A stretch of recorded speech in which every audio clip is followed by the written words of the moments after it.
Muy queridos hermanos, vamos a empezar ya porque dado que hemos rezado el Vía Crucis con media hora de desfase, no voy a hablar mucho, vamos a terminar hacia las 9. Vamos a ver dos ejemplos de lo que estamos explicando, que es la interpretación de la Sagrada Escritura. Empecemos con la oración en el nombre del Padre, y del Hijo, y del Espíritu Santo. Señor Jesús, te damos gracias porque nos has convocado en este momento en tu nombre.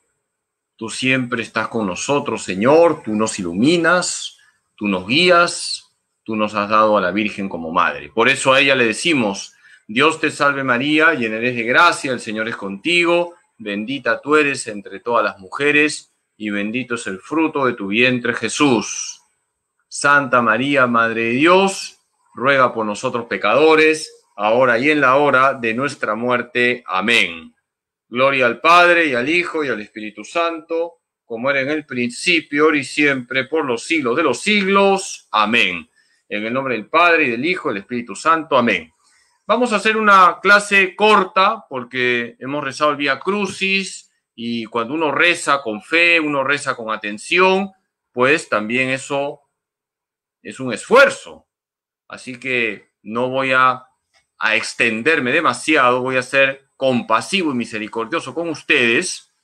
Y vamos a ver dos ejemplos nada más de lo que estamos explicando para que se nos queden claras las ideas. Estamos hablando de la interpretación de la Biblia y les he dicho que siempre nos vamos a encontrar con un lenguaje, y eso nos lleva a un género literario, a un acontecimiento histórico. Por eso hay que saber las etapas de la historia de la salvación, y hay que ir más al fondo, la verdad salvífica, es decir, qué es lo que Dios quiere que conozcamos para nuestra salvación.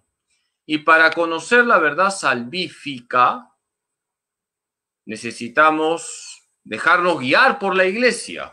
Y la Iglesia, que es madre y maestra, nos dice que para ir a la verdad salvífica hay que considerar tres puntos: la unidad de la Biblia. No podemos quedarnos solo con un pasaje. Qué importante es la unidad de la Biblia.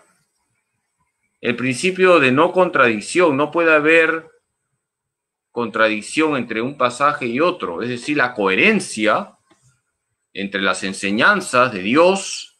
No puede haber contradicciones, tiene que haber coherencia. Si hay un pasaje que trae una enseñanza y esa enseñanza se contradice con otra, significa que estamos interpretando mal. La coherencia. Y en tercer lugar, la tradición. Es decir, hay que ver cómo la Iglesia ha entendido un pasaje en su vida, en su liturgia, en la enseñanza de los padres de la Iglesia, en la vida de los santos. Entonces, empecemos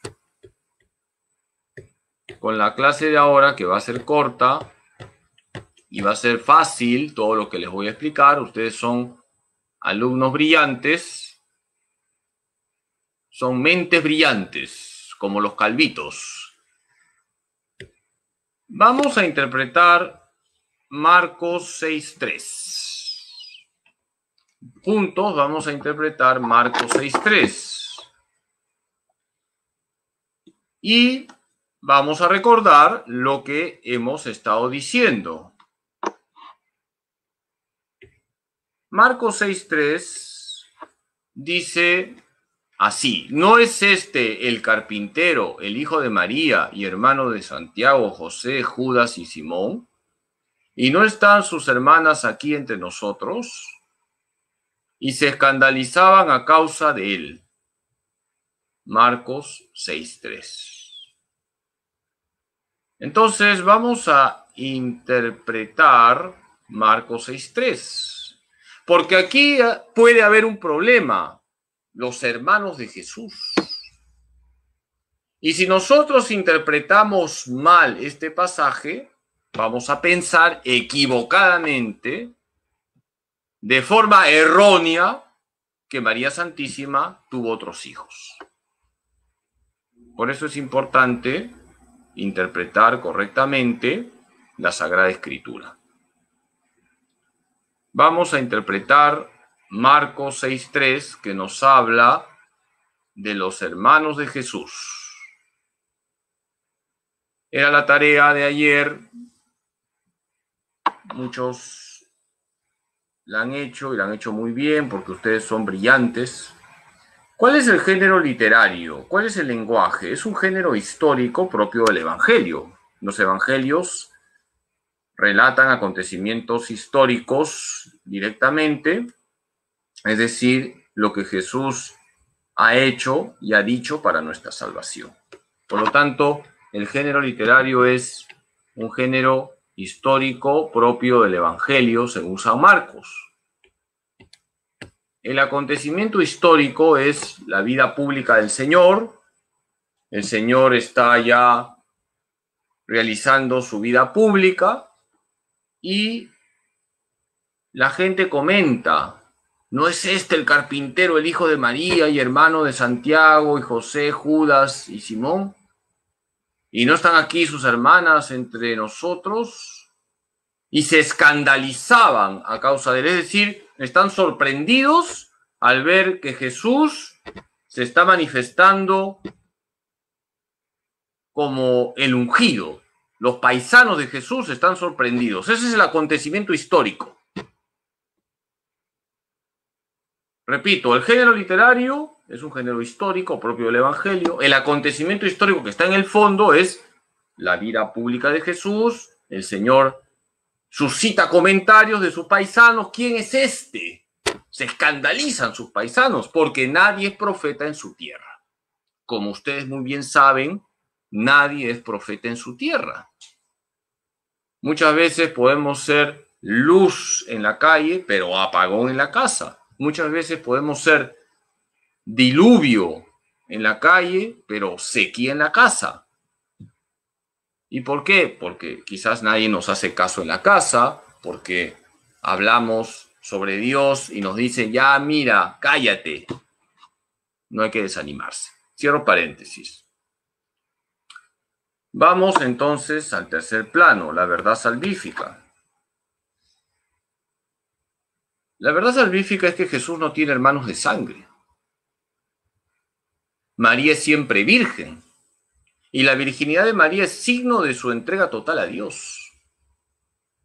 Por lo tanto, este pasaje no puede ser entendido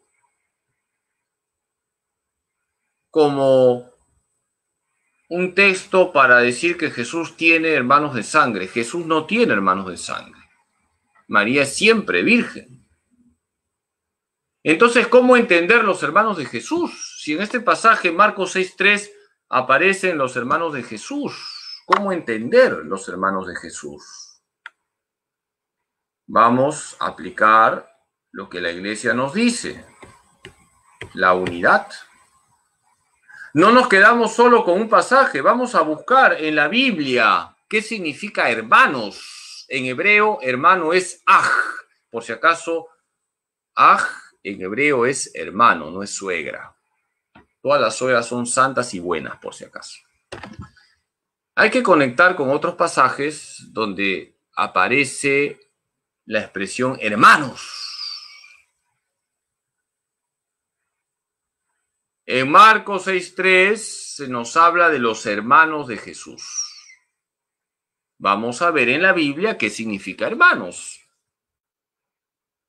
La unidad de la Biblia es importante. No podemos quedarnos con un solo pasaje. Entonces, vamos a Génesis 13:8. Dijo pues Abraham a Lot: Ea, no haya disputas entre nosotros, ni entre mis pastores y tus pastores, pues somos hermanos. Génesis 13:8. ¿Qué era Abraham de Lot? ¿Se acuerdan? Abraham era el tío de Lot. ¿Y cómo se llaman? Hermanos. Porque hermanos en el lenguaje hebreo no significa necesariamente hermanos de sangre. Hermanos significa parientes. Abraham es tío de Lot. Sin embargo, ¿cómo se llaman? Hermanos. Porque hermanos, repito, en el lenguaje hebreo, en el contexto bíblico, significa parientes. Otro texto. De los hijos de Merarí, a Asaías, el jefe, y a sus hermanos 220. Dice que Asaías tenía 220 hermanos. Primera de Crónicas 15:6. ¿Acaso los papás de Asaías eran conejitos? Esa es la pregunta, ¿no? ¿Qué significa 220 hermanos? ¿Acaso los papás de Asaías eran conejitos? No.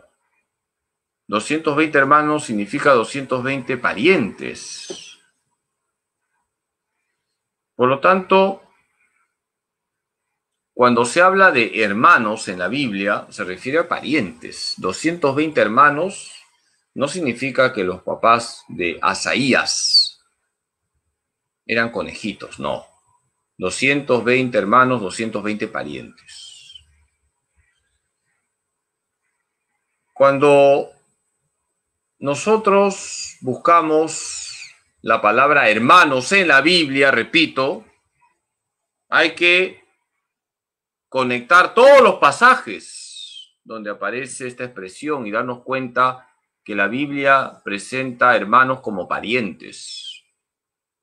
Qué importante es la unidad de la Biblia. El segundo punto es coherencia.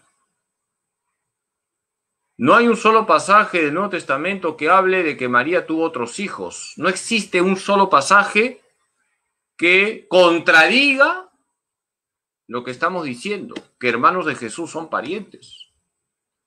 Si María Santísima hubiese tenido otros hijos, la Biblia diría hijos de María, y nunca se dice hijos de María.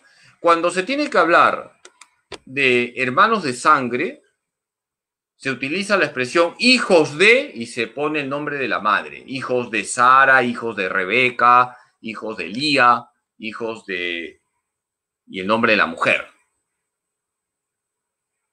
Pero nunca se dice hijos de María, porque Jesús no tuvo hermanos de sangre. Por lo tanto, este punto, la coherencia, nos lleva a decir que no existe ni un solo pasaje del Nuevo Testamento donde se diga que María tuvo otros hijos. No se dice nunca hijos de María, que es la forma bíblica, la forma hebrea de hablar de los hijos de una mujer. Hijos de, y se menciona el nombre de una mujer.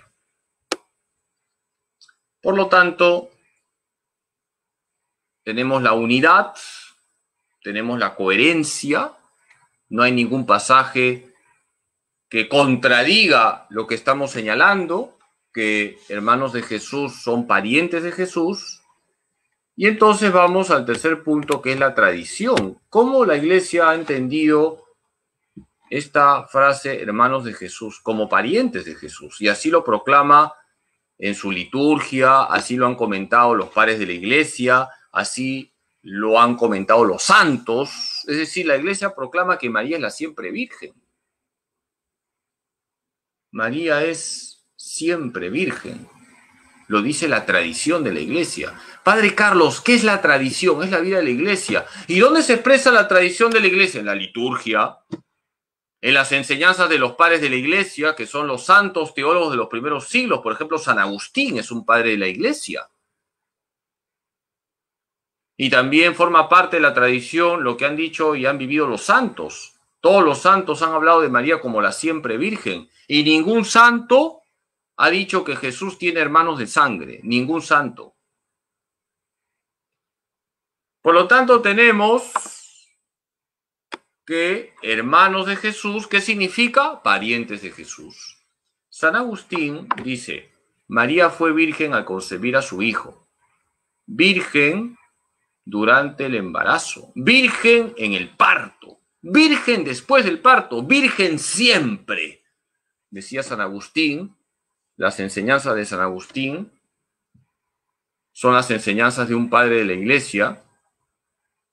Y cuando todos los padres de la Iglesia coinciden en una enseñanza, eso forma parte de la tradición de la Iglesia. ¿De acuerdo? Entonces, recapitulando, porque recordar es volver a vivir. Marcos 6:3, donde se habla de los hermanos de Jesús, no puede ser interpretado como el hecho de que María Santísima tuvo otros hijos. No. ¿Cómo hay que interpretar Marcos 6:3? Hay que interpretar este pasaje señalando que los hermanos de Jesús son los parientes de Jesús. Hemos aplicado las pautas que nos enseña la Iglesia. Cuando uno se encuentra con un pasaje bíblico, es necesario, y por ello hay que conocer toda la Biblia, buscar conectar con otros pasajes donde aparece la idea central del pasaje. Si tú estás, por ejemplo, con un pasaje donde se habla del anuncio del Mesías, pues busca otros pasajes en la Biblia donde se anuncia el Mesías y así conectas todo. Cuando te encuentres con un pasaje, busca la idea central de ese pasaje. En este caso, estamos siguiendo una idea, los hermanos de Jesús. Entonces vamos a buscar qué nos dice la Biblia sobre hermanos. Vamos con otro ejemplo para dejarles ya, porque algunos están cansados y quieren descansar. Vamos a interpretar Isaías 7:14. Y con este ejemplo ya les dejo porque seguramente tienen hambre. Tienen que cenar su caldito de choros y su corvina frita, porque hoy es abstinencia, pero no vayan a tener un atracón de pescado, porque hay que vivir el espíritu del ayuno y la abstinencia. Un caldo de cabeza seguramente van a tomar algunos. Un buen chilcano sopa de pescado, no el licor por si acaso.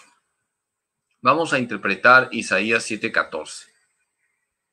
Pues bien, el Señor mismo va a daros una señal. He aquí que una virgen está encinta y va a dar a luz un hijo y le pondrá por nombre Emmanuel. Vamos a interpretar este texto, Isaías 7:14.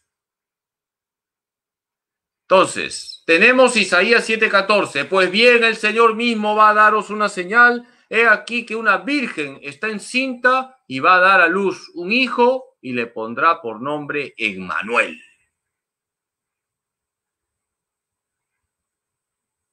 Entonces, vamos a pensar en el género en primer lugar. Vamos a pensar en el género literario, en el lenguaje. Ustedes ya son especialistas en géneros literarios. ¿Qué género literario es?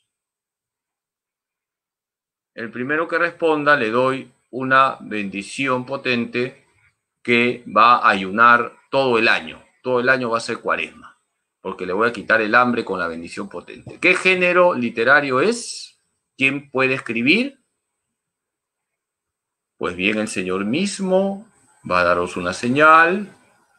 He aquí que una virgen está encinta y va a dar a luz un hijo y le pondrá por nombre Emmanuel. Tenemos el género profético. Muy bien. Es un género profético, es una profecía. Ciertamente también se puede decir que está en un contexto histórico. Nuestra hermana Juana Figueroa ha respondido bien, pero primero Cristina Valdivia Pereira. Una bendición para nuestra hermana Cristina, que ha respondido bien. Cristina Valdivia Pereira, le hemos hecho una bendición poderosa para que ayune todo el año. Estamos con un género profético.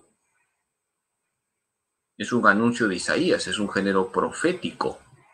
Por lo tanto, nos lanza al futuro, ciertamente en un contexto histórico que nos lleva al segundo plano. ¿Cuál es el segundo plano? El segundo plano es el acontecimiento histórico. El género es profético. Es un anuncio de Isaías, un género profético. Y un acontecimiento histórico concreto es que Isaías le está diciendo al rey Ahaz que tendrá descendencia. Ese es el acontecimiento histórico. El rey Ahaz está como dudando. Las cosas no marchan bien. Los enemigos de Israel están al acecho. Y el profeta Isaías, en nombre de Dios, le dice que no se va a perder la línea davídica, va a tener descendencia. He aquí que la Virgen concebirá y dará a luz un hijo, a quien le pondrá por nombre Emmanuel, que significa Dios con nosotros. Entonces estamos en un acontecimiento histórico. Un rey, el rey Ahaz, un profeta Isaías. Por eso tienen que leer todo el contexto, no solamente Isaías 7:14, lean todo el capítulo 7 de Isaías. El rey Ahaz recibe este mensaje de Isaías. La descendencia del rey Ahaz no se va a perder, y la descendencia de Ahaz es una descendencia que viene desde David, no se va a perder la línea davídica. Y entonces vamos a un plano más profundo, la verdad salvífica. ¿Cuál es la verdad salvífica? Se anuncia la venida del Salvador, Dios con nosotros, que nacerá de una virgen. Eso es lo que está diciendo Isaías 7:14. Va a venir el Salvador, Dios con nosotros, y va a nacer de una virgen. Y entonces vamos a buscar pasajes donde se habla de una virgen que va a concebir, y aquel niño que concebirá será el Salvador. Entonces hay que buscar en el Nuevo Testamento esos pasajes. Mateo 1, 20, 23, Lucas 1, 26 al 27 y Lucas 1, 35. Repito, el género literario es un género profético. El acontecimiento histórico, el profeta Isaías le dice al rey Ahaz que la descendencia que viene de David, y que es además la descendencia que tendrá el rey Ahaz, no se va a perder. Va a venir el Emmanuel de su descendencia. La Virgen concebirá y dará a luz un hijo, a quien le pondrá por nombre Emmanuel, que significa Dios con nosotros. Y entonces hay que ir a la verdad salvífica. Es el anuncio del Salvador, que nacerá de una virgen. Hay que buscar pasajes que nos hablen de que una virgen va a concebir y que el hijo será el Salvador. Y eso nos lleva al Evangelio según San Mateo y al Evangelio según San Lucas. Aquí tenemos este pasaje, Mateo 1, 20, 23, Lucas 1, 26, 27 y Lucas 1, 35. La letra está chiquita, no se preocupen, yo voy a leer. En Mateo 1, 20, 23, el ángel le dice a José, José, hijo de David, no temas tomar contigo a María tu mujer, porque lo engendrado en ella es del Espíritu Santo. Dará a luz un hijo y tú le pondrás por nombre Jesús, porque él salvará a su pueblo de sus pecados. Todo esto sucedió para que se cumpliese el oráculo del Señor por medio del profeta. Ved que la Virgen concebirá y dará a luz un hijo, y le pondrán por nombre Emmanuel, que traducido significa Dios con nosotros. Fíjense, la profecía de Isaías 7:14 se cumple aquí, Mateo 1, 20, 23. El texto se repite. Por lo tanto, ¿en quién se cumple la profecía de Isaías 7:14? ¿Quién es esa Virgen? María. ¿Quién es el Emmanuel? Jesús. Aquí está facilito, porque aquí vemos en Mateo 1, 20, 23 que la profecía se está cumpliendo. ¿Quién es esa Virgen? Es María. ¿Quién es el Emmanuel? Es Jesús. Y si alguien tiene dudas, vayamos a Lucas, conectemos con otro pasaje. Al sexto mes fue enviado por Dios el ángel Gabriel a una ciudad de Galilea llamada Nazaret, a una virgen desposada con un hombre llamado José, de la casa de David. El nombre de la virgen era María. ¿Quién ha concebido? María es virgen. María es virgen. Y quien nace de la Virgen, que concibe por obra y gracia del Espíritu Santo, es Jesús, el Hijo de Dios hecho hombre. El ángel le respondió, el Espíritu Santo vendrá sobre ti y el poder del Altísimo te cubrirá con su sombra. Por eso, el que ha de nacer será santo y será llamado Hijo de Dios. Lucas 1:35. María es la Virgen que nos habla Isaías 7:14, y quien nace de María es nada menos que el Hijo de Dios hecho hombre, el Emmanuel, porque el Hijo es tan Dios como el Padre. Por lo tanto, cuando nosotros interpretamos Isaías 7:14 y vamos a la unidad, tenemos otros pasajes donde se ve que esa profecía se cumple en María, ella es la Virgen, y en Jesús, que es el Emmanuel. Si nosotros vamos a la coherencia, todos los textos armonizan y no se contradicen, no hay contradicción. Las enseñanzas que estamos diciendo no se contradicen. Isaías 7:14 es una profecía, lo dice Isaías al rey Ahaz, es una profecía que está esperando cumplimiento. En los textos que hemos puesto, Mateo 1:20 al 23, nos encontramos con que un ángel le dice a José: no temas en tomar a María como mujer, porque lo concebido en ella viene el Espíritu Santo, y dice que José hace lo que le había indicado el ángel para que se cumpliese la profecía. He aquí que la Virgen concebirá y dará a luz un hijo, a quien le pondrá por nombre Emmanuel, que significa Dios con nosotros. Esa Virgen es María, también lo vemos en Lucas 1:26-27, y el Emmanuel, Jesús, Lucas 1:35. Se enfatiza que María es la Virgen que ha concebido al Salvador, Dios con nosotros. ¿Y qué dice la tradición? El texto de Isaías 7:14 siempre ha sido considerado en la Iglesia como una profecía sobre la virginidad de María y la venida de Jesús, Dios con nosotros. La Iglesia en su liturgia, en los padres de la Iglesia, en los santos, siempre ha considerado el texto de Isaías 7:14 como una profecía que anuncia a María, la Virgen, y anuncia a Jesús, el Emmanuel, Dios con nosotros. La Iglesia en su liturgia, que forma parte de la tradición, celebra la virginidad de María. Por ejemplo, en la misa que se realiza en memoria de Santa María Virgen, el sacerdote dice: y alabar, bendecir y proclamar tu gloria en la fiesta de Santa María siempre Virgen, porque ella concibió a tu único Hijo por obra del Espíritu Santo, y sin perder la gloria de su virginidad, derramó sobre el mundo la luz eterna, Jesucristo, Señor nuestro. Por lo tanto, en la tradición de la Iglesia, siempre se ha considerado Isaías 7:14 como un texto que anuncia a María, la Virgen, y anuncia a Jesús, el Emmanuel.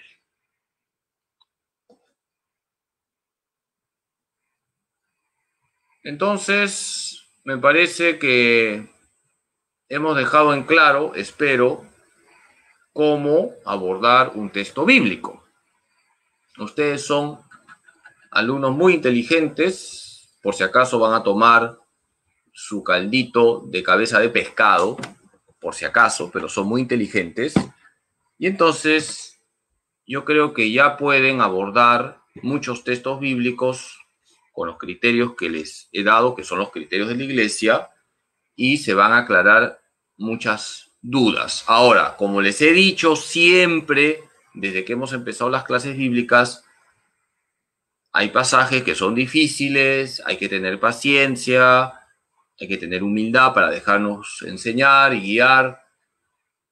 No se preocupen si hay algún pasaje que no entienden. Hay muchos pasajes en la Biblia que demandan estudio, demandan una gran profundización. De hecho, hay sacerdotes que estudian años la Biblia.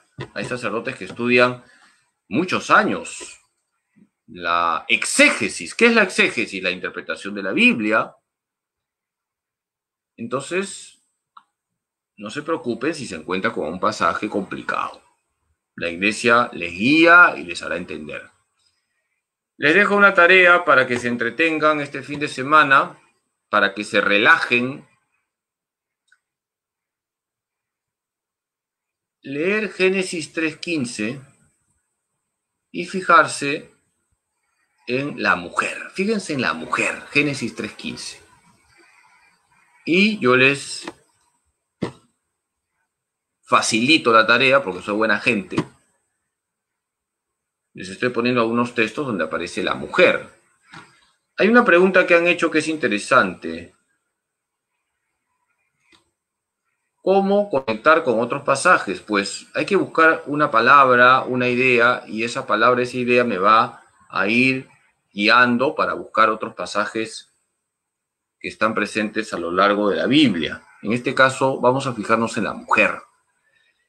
En Juan 2:4, Jesús le dice a María, mujer, aún no ha llegado mi hora. En Juan 19:26, Jesús le dice a su madre, María, mujer, he ahí a tu hijo. Y en Apocalipsis 12:1 se habla de la mujer vestida de sol con la luna bajo sus pies y una corona de 12 estrellas en su cabeza.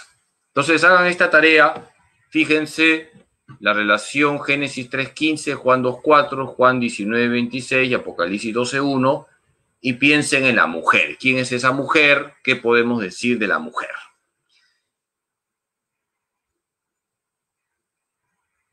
Muy bien, queridos hermanos, ya les dejo porque tienen hambre. Hasta aquí escucho los jugos gástricos de sus estómagos. Y no se olviden que lo importante no es tanto aprenderse de paporreta la Biblia. Lo importante es dejarnos guiar por Dios, escuchar su palabra, hacer vida a la palabra de Dios. Eso es lo más importante.